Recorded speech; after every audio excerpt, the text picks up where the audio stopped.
contexto difícil y estamos convencidos de que la solución es invertir en salud, en educación. Hoy somos CITES INECO, es un concepto que crece día a día y espero que sirva no solo para los miles de pacientes que van a pasar acá durante el año, sino también que sirvan como modelo. Es un orgullo, una alegría para nosotros, primero, estar dando vida a este centro que es mucho más que un centro terapéutico de neurorehabilitación, pero es un centro de conocimiento, es un centro de emprendedurismo, de tratamiento de la condición del espectro autista en niños, una institución que busca contribuir al desarrollo de la economía del conocimiento.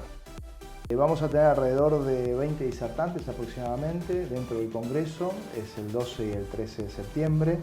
Aproximadamente el 30% de lo que se manda investigar, ya sea interna o externamente por parte de la compañía, se descubren fraudes.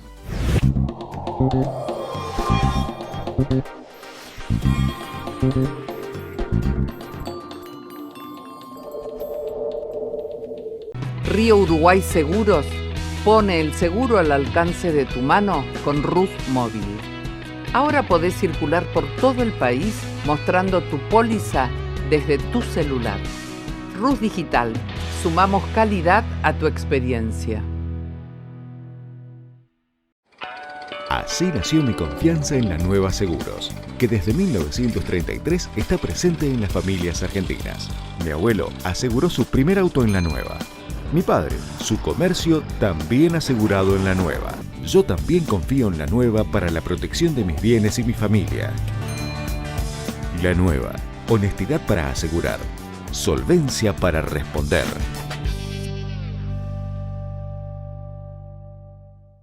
Aterriza en Provincia Seguros y viaja. Asegura tu auto y hogar y suma hasta 10.000 millas Aerolíneas Plus para volar a donde quieras. Llama al 0810-222-2444 o consulta con tu productor asesor de seguros. En Sancor Seguros te ofrecemos nuestro seguro de vida, Vida Ahorro.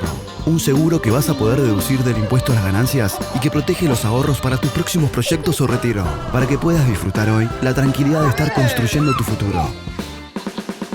Sancor Seguros. Aseguramos lo más importante de tu vida. Tu vida.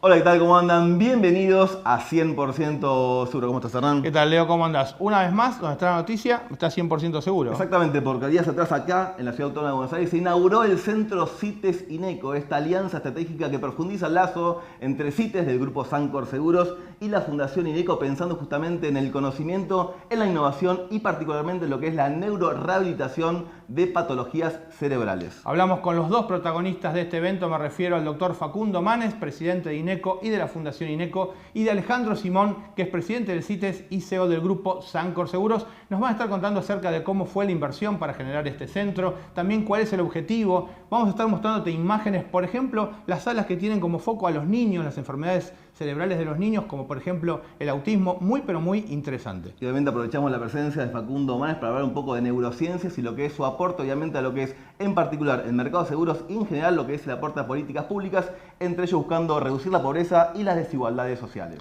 Facundo Manes y Alejandro Simón, un lujo aquí en 100% Seguro.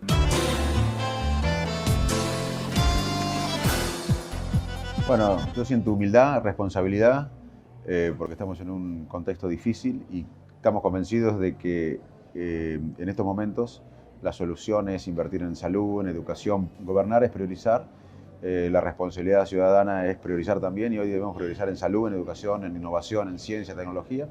Y también admiración al trabajo que viene desarrollando Alejandro Simón en el grupo Sancor Seguros, en CITES, y para nosotros es un privilegio desde la Fundación INECO unir fuerzas. Hoy ya no somos INECO ni CITES Sancor Seguros, hoy somos CITES INECO. Es un concepto que crece día a día y espero que sirva no solo para los miles de pacientes que van a pasar acá durante el año y sus familias, sino también, o los que se educan o se van a educar con nosotros, sino también que sirvan como modelo. El cerebro humano aprende con la inspiración y con los modelos, y espero que este concepto nuevo de salud, educación, innovación, ciencia y tecnología sea un modelo que los argentinos desarrollemos y absorbamos cada día más. Totalmente. Alejandro, lo mismo, esto tiene que contagiar, como decía, una palabra también muy usada en la medicina. Comparto plenamente, tal cual como vos decís, y comparto los conceptos de Facundo. Es un orgullo, una alegría para nosotros, primero, estar dando vida a este centro que es mucho más que un centro terapéutico de neurorehabilitación, lo cual no es poco, es mucho, pero es un centro de conocimiento, es un centro de emprendedurismo, es un centro también de tratamiento de la condición del espectro autista en niños. Es en definitiva una institución que busca contribuir al desarrollo de la economía del conocimiento, de lograr una economía más pujante, una sociedad más justa, y en ese sueño de país que solamente se puede lograr a través de la inversión en ciencia y tecnología, es donde encontramos una idea común y bueno, no solamente con Facundo, con toda la gente que lo acompaña en INECO y en su fundación, para construir juntos esto que tiene que servir como modelo para la construcción de políticas públicas. Claramente la Argentina no puede estar yendo y viniendo, avanzando y retrocediendo a lo largo de los años para quedar finalmente varados en el mismo lugar. Tiene que haber políticas públicas y yo creo que nadie en ningún espacio del espectro ideológico pueda oponerse o no estar de acuerdo en lo que representa la ciencia y la tecnología para una sociedad en términos de riqueza, de generación de puestos de trabajo calificados, de divisas por la exportación, todo lo que se hace aquí en los laboratorios de incubación de empresas de base tecnológica está pensado globalmente, pensado para una escalabilidad global, porque cuando se trata de propiedad intelectual el mercado argentino es muy pequeño para justificar las inversiones y bueno, y vamos a trabajar para llevar esto adelante y tener el éxito que sin duda lo vamos a tener, con una mirada puesta, por supuesto, en los números, porque esto tiene que ser rentable, tiene que ser sostenible, pero fundamentalmente con la mirada puesta en el futuro del país. Totalmente. Ahí hablas de políticas públicas y vos, Facundo, en tu disertación hace un ratito hablabas, y un tema que obviamente lo escuchamos siempre de tu voz, la importancia que tiene la neurociencia para las políticas públicas y también la importancia de invertir, cuadruplicar si se puede la inversión, sobre todo en contextos de crisis y en países con mayor índice de pobreza. No al revés, que uno piensa que es un lujo para países desarrollados, tiene que ser un concepto totalmente inverso a ese. Claro, la salida de la pobreza y la desigualdad es la inversión en la gente, en la salud. No es un gasto, es una inversión lo que hacemos en salud. La educación no es un gasto, es una inversión. Y eso reduce la desigualdad, inclusive en épocas de veranos económicos, donde en Argentina hubo un crecimiento, si no se invirtió en la gente, el crecimiento económico puede per se generar más desigualdad. Así que ese es el concepto que vos mencionás y que es totalmente cierto, es lo que ha permitido desarrollarse a muchos países del mundo y nosotros tenemos que ir en ese camino, no hay otro camino. Y además, como vos decías, hoy sabemos que las políticas públicas se pueden mejorar, sobre todo en el diseño y en la implementación, tomando en cuenta cómo la sociedad actúa, se comporta en cada contexto determinado. Y ese es el aporte de la conducta, de las neurociencias en el diseño y la implementación de las políticas públicas. Esto está pasando en el mundo y nosotros desde CITES INECO somos pioneros en América Latina en el Instituto de Neurociencias y Políticas Públicas que lanzamos el año pasado. Me quedan muchas preguntas, se las resumo una más a cada uno. Ahí hablaban de inversión, vos en la presentación hablabas de la importante inversión que hicieron puntualmente hoy en este centro, aquí en Buenos Aires. Ya vienen invirtiendo mucho en lo que es, obviamente, CITES, Unchales, y en lo que son empresas de base tecnológica. Contanos resumidamente cuál fue la magnitud de la inversión y la persona que no sabe qué es CITES INECO en este centro de Buenos Aires, qué se va a encontrar y a qué apunta. Bueno, la inversión puntualmente en la puesta a punto de este edificio fue de 300 millones de pesos. Eso suma los 650 millones de pesos que se vienen invirtiendo en laboratorios, facilidades, equipamiento de investigación, capital para las empresas que se crean y consultorías internacionales. Y la construcción de un edificio por 500 millones de pesos adicionales con capacidad para albergar 200 científicos y tecnólogos. También estamos en pleno proceso de receptar no contribuciones, sino inversiones, porque se trata también de generar rentabilidad con estas inversiones, para un fideicomiso por 24 millones de dólares para crear 32 startups de base tecnológica, a la cual el grupo Sancor Seguros ha invertido ya 12 millones de dólares. Hace 10 días el Banco Interamericano de Desarrollo, a través del BID Lab, decidió coinvertir en 3 millones de dólares. La Bolsa de Comercio de Rosario, el ROFEX han invertido $1 millón. Y bueno, seguimos trabajando para completar en un momento que, como todos sabemos, es crítico, donde por ahí los grupos financieros argentinos están más pensando en cómo sacar alguna ventaja de las LELIQs o de las inversiones especulativas de muy corto plazo, y cuando uno habla de proyectar en el largo plazo en inversiones que generen valor y riqueza, queda un poco fuera de contexto, pero hay mucha gente como nosotros, esto como dice Facundo, se tiene que replicar, se tiene que se tiene que constituir en un ejemplo para otros casos que decidan hacerlo en la Argentina o incluso en la región. Y bueno, y lo que van a encontrar acá es un centro de neurorehabilitación, un piso dedicado a un centro de infanto-juvenil de neurodesarrollo y condiciones del espectro autista, un piso para la discusión de políticas, para la discusión de ideas, para la inter y antidisciplina, para la generación de empresas de base tecnológica y de políticas que puedan contribuir al desarrollo de una sociedad mejor. Facundo, la última, obviamente el concepto del cerebro tiene muchos años, pero el concepto de neurociencia, por lo menos en Argentina, es moderno o lo empezamos a conocer y muchas veces a través tuyo. Contanos de forma muy reducida, digamos, ese concepto, cómo puede aportar al mercado asegurador en particular, que es el ámbito que nos manejamos nosotros, y a la sociedad en general. Este es un ejemplo, pero básicamente hacia dónde apunta el aporte de esta ciencia hacia el desarrollo de los países, la reducción de pobreza y bajar obviamente el tema de la brecha de desigualdad. Mirá, te lo resumo con la experiencia internacional. Hoy la neurociencia es la frontera de la ciencia a nivel internacional. Europa está invirtiendo muchísimo y priorizando el estudio del cerebro. Estados Unidos, el expresidente Obama lanzó unos años antes de terminar su segundo mandato la iniciativa del cerebro. Japón, China, todas las potencias mundiales están estudiando la mente porque al estudiar y comprender la mente, esto va a impactar en diferentes áreas del quehacer mundial, porque todo lo que hacemos, lo hacemos con el cerebro. Entonces, entender más el cerebro va a impactar en la economía, en la salud, en la educación, en la ley, en la filosofía. Todo lo hacemos con el cerebro y claramente comprender el cerebro va a impactar en todo lo que hacemos. Y además, la gente está interesada en el cerebro porque la enfermedad cerebral es muy prevalente y no solo afecta al paciente, sino a todo el entorno familiar. Y enfermedad del cerebro no solo es Alzheimer, no solo es epilepsia, no solo es Parkinson, no solo es accidente cerebrovascular, traumatismo de cráneo, sino también autismo, sino también es ansiedad crónica, estrés crónico, insomnio crónico, y es muy prevalente. Y bueno, desde este lugar queremos también educar, como lo venimos haciendo desde hace años, educar a la sociedad, aumentar la conciencia de que conocer científicamente nuestra mente puede ayudarnos a vivir mejor.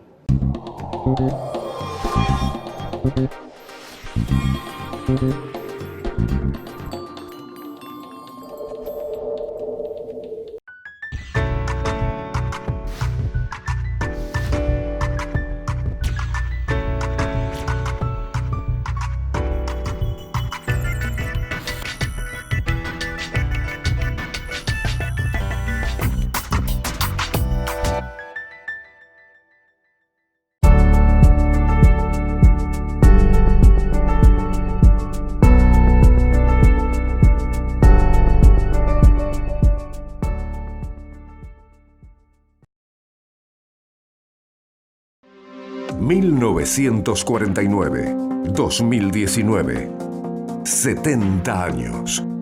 Instituto del Seguro de Entre Ríos. Con solvencia y proyección.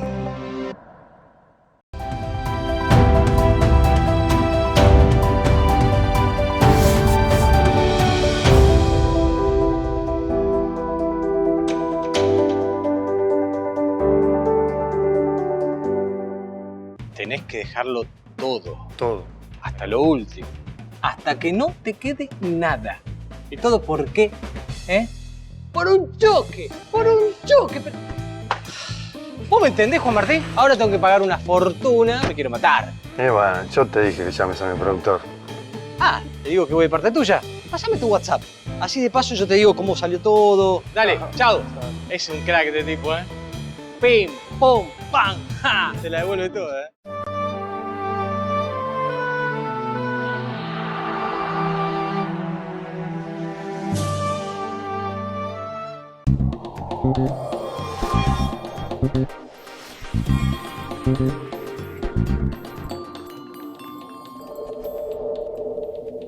Bueno, continuamos aquí en 100% Seguro y ahora es el momento de hablar de otro evento, pero no que sucedió, sino que va a suceder. Me estoy refiriendo a la 14ª edición del Congreso Internacional sobre Fraude en el Seguro, que se va a estar realizando los días 12 y 13 de septiembre en el Hotel Scala, aquí en la ciudad de Buenos Aires. Para ello hablamos con Leonardo Andequian, gerente de negocios y clientes de CESBI Argentina, que nos va a estar hablando acerca de este congreso, pero también acerca del concurso internacional antifraude, diferentes países compitiendo para mostrarnos cuáles fueron sus estrategias para poder combatir el fraude en el seguro. Obviamente aprovechamos la presencia de Leo para hablar también de las nuevas prácticas que se están utilizando para detectar fraude en el mercado asegurador. También habla de unas cifras que realmente marcan el impacto que tiene esto, obviamente, en los números del mercado, y también saber cómo está Argentina parada respecto a otros países de la región, si estamos avanzando o no en este concepto que ellos hablan hace tanto tiempo, que es el de la cultura antifraude. Compartimos entonces esta entrevista con Leonardo Andequian, gerente de negocios y clientes de CESBI Argentina.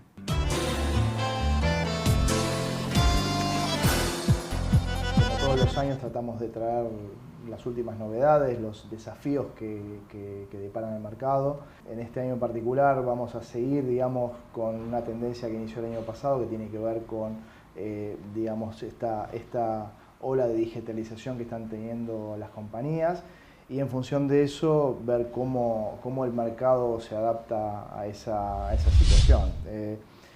Vamos a tener alrededor de 20 disertantes aproximadamente dentro del Congreso, es el 12 y el 13 de septiembre.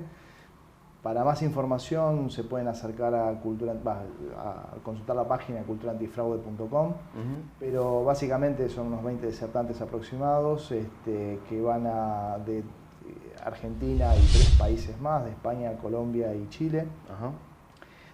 Tenemos especialistas en distintas materias, desde psicología forense hasta tecnologías disruptivas, la investigación en un entorno digital y demás, que la verdad que creo que va a ser, como todos los años, bastante interesante para todos los participantes. Justamente te mencioné la página de Cultura Antifraude, tiene que ver más que nada con una acción, digamos, académica y de promoción de la actividad antifraude dentro del sector, y el acto de premiación y el concurso internacional, que obviamente, como vos dijiste, va a tener lugar en el Congreso Internacional de Fraude Seguro, es el punto cúlmine, digamos, de distintos concursos que se hacen en distintos países, ¿no? Por ejemplo, en Argentina, en Chile, en Uruguay, este año también vamos a tener casos de Perú. Concretamente son 4 países y de ahí, bueno, no solo se aprende mucho, sino que también lo que se logra es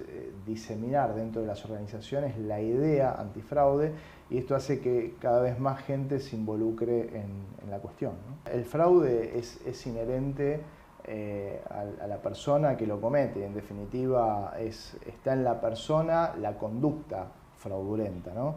Con lo cual, si hay una persona que tiene una conducta fraudulenta, no necesariamente tiene que tener más injerencia en un ramo que en el otro. Sí, por supuesto, cuando vamos al inconsciente colectivo, cuando le hablas de un seguro, entiende que el seguro es del auto y el resto de los bienes o de los riesgos no son asegurables y demás.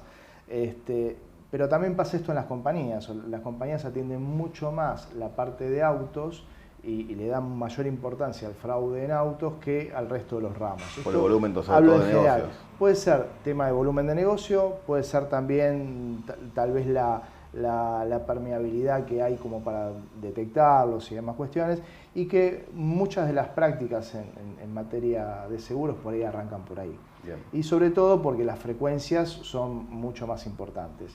No obstante eso, nosotros tratamos de que el concurso sea lo más abarcativo posible. Por supuesto no lo logramos del todo, y hoy prácticamente el 90% de los casos son del ramo automotor. No obstante eso, te quiero recalcar que este año en particular hemos detectado que hay varios siniestros presentados como casos de otros ramos, llámese vida, RT, seguros generales y demás, que muchos de ellos por ahí en frecuencia son poco, pero en algunos casos son de elevada cuantía, o sea, son de mucha intensidad, lo cual está bueno porque pone de alguna forma de manifiesto esta importancia que le estaba diciendo, que cuando hay un fraude, en definitiva es un fraude, ¿no? Las compañías han evolucionado bastante en el sentido de buscar o sea, tratar de centrar la investigación en distintas fuentes de información que por ahí antes o no estaban disponibles o no estaban en el foco, ¿está bien? Se están juntando las dos cuestiones. Primero, que empiezan a surgir fuentes de información que antes no estaban, y por otro lado, muchas compañías están atendiendo esas fuentes de información. Las redes sociales, por ejemplo, son una, acceso a determinadas, cámaras abiertas. Hay muchas fuentes de información que en este momento están siendo utilizadas y aprovechadas y que en definitiva devienen en mejores resultados, ¿no? No te sé decir si hay una correlación tan directa, no te puedo decir, mira, por la crisis se incrementó en determinada proporción el fraude, porque como todo hay que explicar lo que se descubre y lo que no se descubre, pero claramente es una variable más que entra en juego y que pone en alta probabilidad de cometer fraude, sobre todo aquel defraudador ocasional. Esa persona que tal vez esté en una situación donde tiene que cobrar un siniestro o que puede ver que la manera de resarcir un daño en su vehículo es a través de la denuncia de un siniestro y, bueno, no duda en ejecutarlo, ¿no? Esta es la cuestión que surge adicional. Después, todo lo que tiene que ver con el fraude organizado, por supuesto, la crisis, o sea, no tiene por qué tener impacto, pero sí en el fraude ocasional. Está bueno distinguir eso.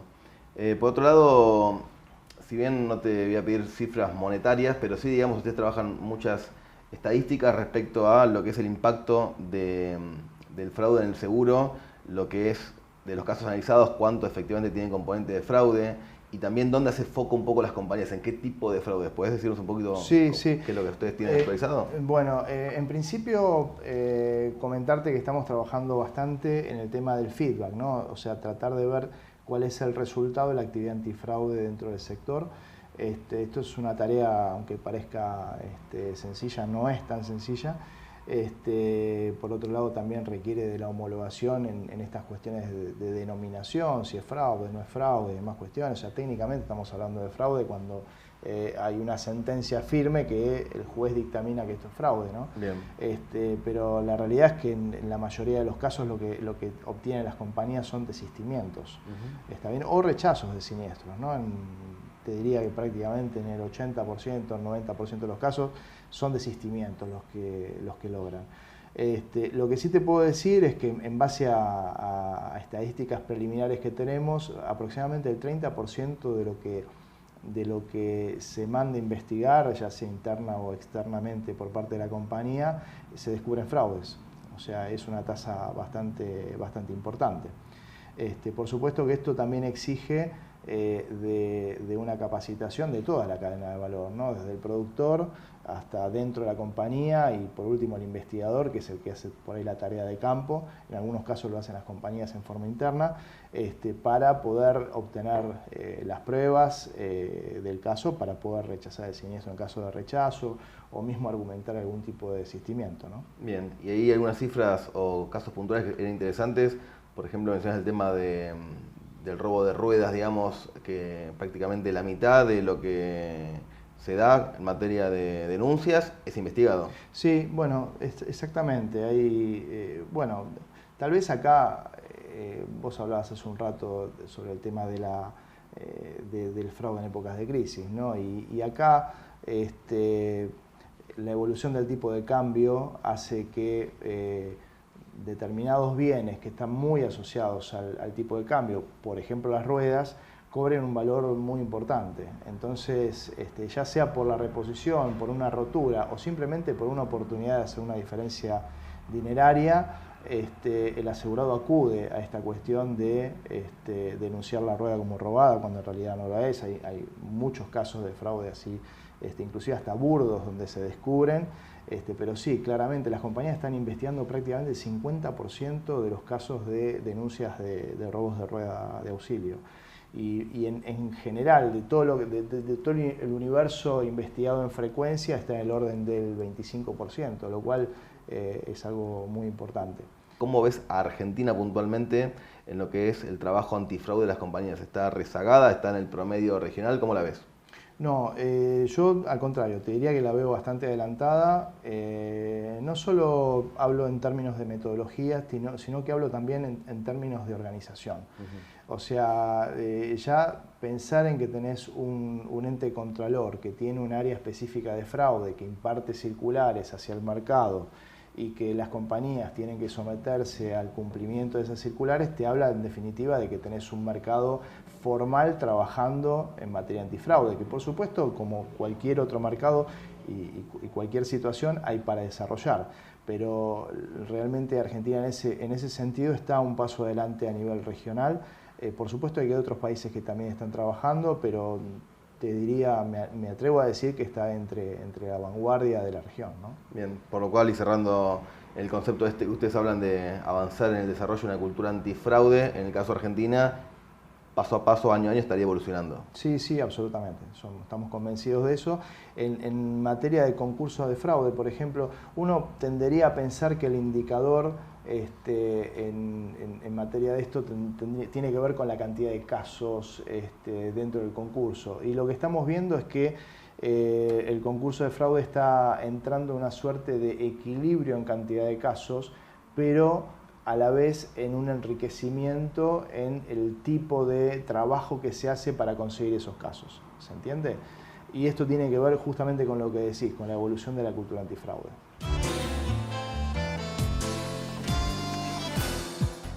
Bueno, así que ya saben qué hacer la semana que viene, jueves y viernes 12 y 13 de septiembre, el Congreso Internacional sobre Fraude de CESBI en el Hotel Scala. Los esperamos a todos allá y desde ya le estamos agradeciendo a la gente de CESBI Argentina que haya confiado una vez más en 100% seguro para poder conducir este prestigioso evento. Y hablando de agradecimientos, obviamente muchas gracias a todos los que estuvieron presentes el martes pasado en Rosario en el Congreso Regional de Seguro que allí organizamos, así que realmente muy agradecidos con todos, obviamente la superintendencia que estuvo presente como siempre, las cámaras empresarias, las que representan a los productores, todas las compañías y obviamente todos los productores que estuvieron de forma masiva en este congreso, que como decimos recién fue la 8ª edición, obviamente el año que viene, en breve diremos cuál será la ciudad elegida. Así es, todavía no lo vamos a develar. Por lo pronto nos vamos a encontrar una vez más como de costumbre, viernes 6:30 de la tarde, aquí por Canal Metro. Buen fin de. Chau, chau.